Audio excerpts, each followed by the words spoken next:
नमस्कार दोस्तों, जय जोहार। मैं कौशल तिवारी और बिहनिया संझा में आपका स्वागत है। छत्तीसगढ़ में लोकसभा चुनाव के तीसरे चरण में होने वाले 7 सीटों को लेकर अब राजनीति उफान पर है।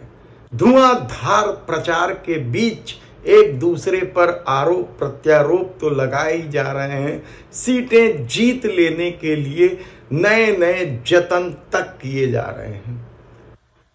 जिन 7 सीटों में 7 मई को मतदान होना है, उसमें से 6 सीटें भारतीय जनता पार्टी के पास है। 1 सीट कोरबा की कांग्रेस के पास है। कहा जा रहा है कि सरोज पांडे को दुर्ग से लाने की वजह से स्थानीय नेता ही नहीं नाराज है, बल्कि अब जो खबर आ रही है वह यह आ रही है कि सरोज पांडे को लेकर न तो डॉक्टर रमन सिंह खुश है और न ही स्थानीय मंत्री लखनलाल या मुख्यमंत्री विष्णुदेव साय।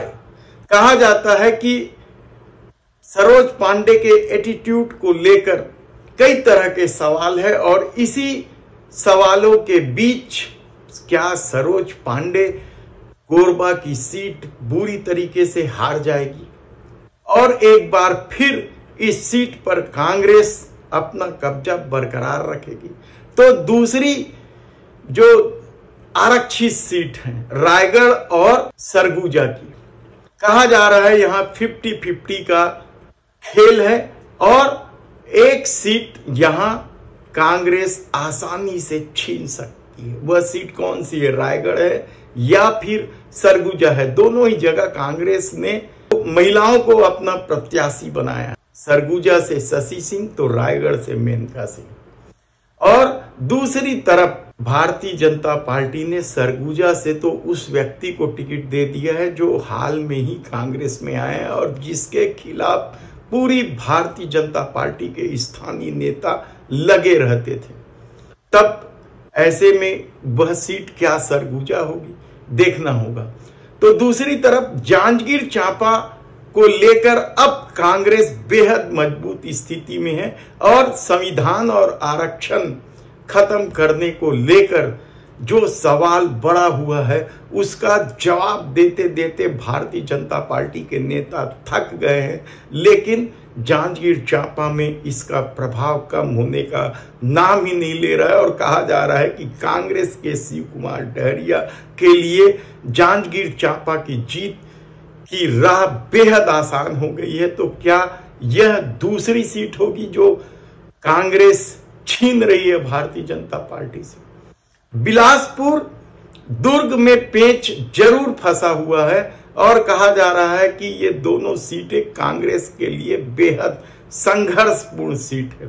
हालांकि दुर्ग में साहू समाज की एकजुटता की बात की जा रही है, तब जो महत्वपूर्ण सीट राजधानी में तो पहले दंभ भरा जा रहा था कि बृजमोहन अग्रवाल रिकॉर्ड वोटों से जीतेंगे, लेकिन जिस तरीके के रोड शो में विकास उपाध्याय के लिए भीड़ उमड़ी, नारी न्याय गारंटी योजना को लेकर महिलाओं में जो विश्वास जगा है, युवा गारंटी योजना को लेकर विकास उपाध्याय की तरफ युवा कदम बढ़ाने लगे हैं, तब ऐसी परिस्थिति में यदि संविधान बदलने और आरक्षण खत्म कर देने का मुद्दा हावी होने लगा है तो क्या विकास उपाध्याय अब बृजमोहन अग्रवाल को टक्कर देने की स्थिति में आ गई?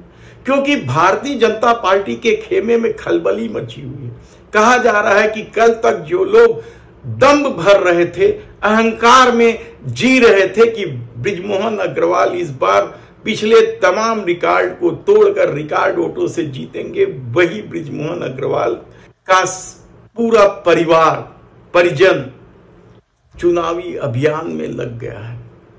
वे भी लगातार संघर्ष कर रहे हैं और कहा जा रहा है कि अब बृजमोहन अग्रवाल के लिए संघर्ष की स्थिति पैदा हो गई है।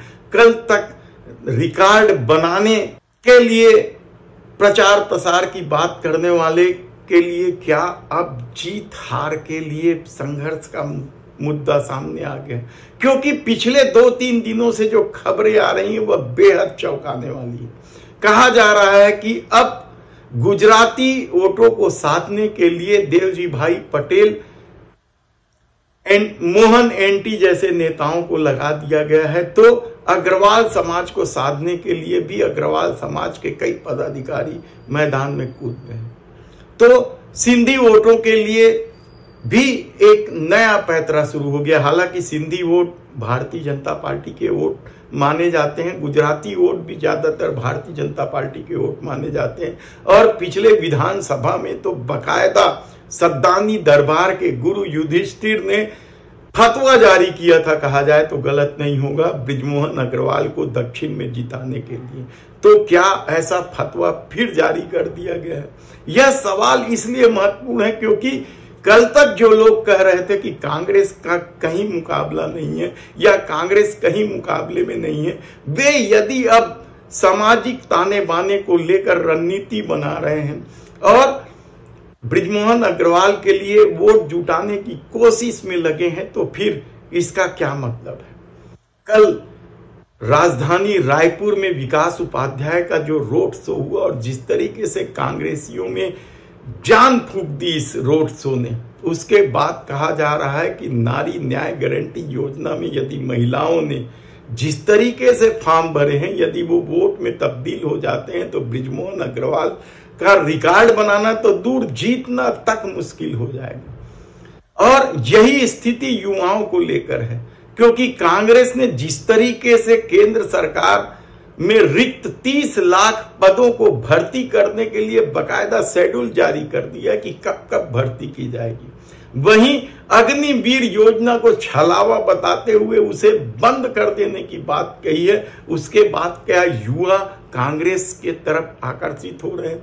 या महंगाई और बेरोजगारी के इस दौर में लोगों का भरोसा मोदी से उठ गया है और लोग अब यह सोचने लगे हैं कि बृजमोहन अग्रवाल को जिताने का मतलब मोदी को ताकत देना है और जिसका खामियाजा बृजमोहन अग्रवाल को भुगतना पड़ सकता है। सवाल कई उठा लें, लेकिन जो रिजर्व सीट है आरंग, यहाँ का रिजर्व सीट है, आरक्षित सीट है और यहां संविधान बदलने और आरक्षण खत्म करने का जोर चाहता है। हालांकि बिखरे हुए हैं आरक्षित वर्ग के लोग, चाहे SC ST, चाहे दलित वर्ग के हों या आदिवासी वर्ग के हों। बलौदा बाजार भाटापारा क्षेत्र में आदिवासी वर्गों की उपस्थिति है, तो बाकी मैदानी क्षेत्रों में दलित समाज बड़ी संख्या में काम कर रहे हैं। बाकी मैदानी क्षेत्रों में दलित समाज की संख्या बड़ी है और यदि वे संविधान बदल देने और आरक्षण खत्म कर देने को लेकर भारतीय जनता पार्टी के खिलाफ है या नाराज है, तो इसका खामियाजा बृजमोहन अग्रवाल को भुगतना ही पड़ेगा। तब ऐसी परिस्थिति में रायपुर का परिणाम क्या होगा? हालांकि 7 मई को मतदान है और इसका चुनाव परिणाम लगभग 1 महीने बाद 4 जून को आना है। 27-28 दिन होते हैं ये। और ऐसी परिस्थिति में क्या बृजमोहन अग्रवाल को अब नए सिरे से अपनी रणनीति बनानी पड़ेगी? हालांकि उनके बारे में कहा जाता है कि वे पैसा पानी की तरह बहा रहे हैं, तमाम कांग्रेसियों को अपने पाले में कर लेने की कोशिश में लगे हैं और लंबे अरसे से कई कांग्रेसी उनसे उपकृत भी हैं।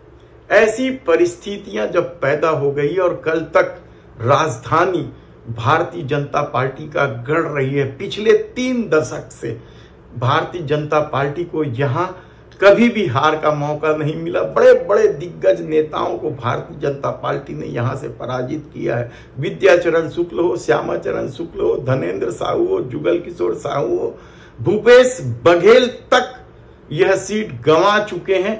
तो लोकप्रिय माने जाने वाले कांग्रेस के नेता प्रमोद दुबे तक को पिछली बार लंबे अंतर से हार का सामना करना पड़ा था। ऐसी परिस्थिति में जब युवा चेहरे को कांग्रेस ने उतारा है विकास उपाध्याय के रूप में, तो क्या विकास उपाध्याय इस बार भारतीय जनता पार्टी का यह गढ़ तोड़ पाएंगे? धन्यवाद।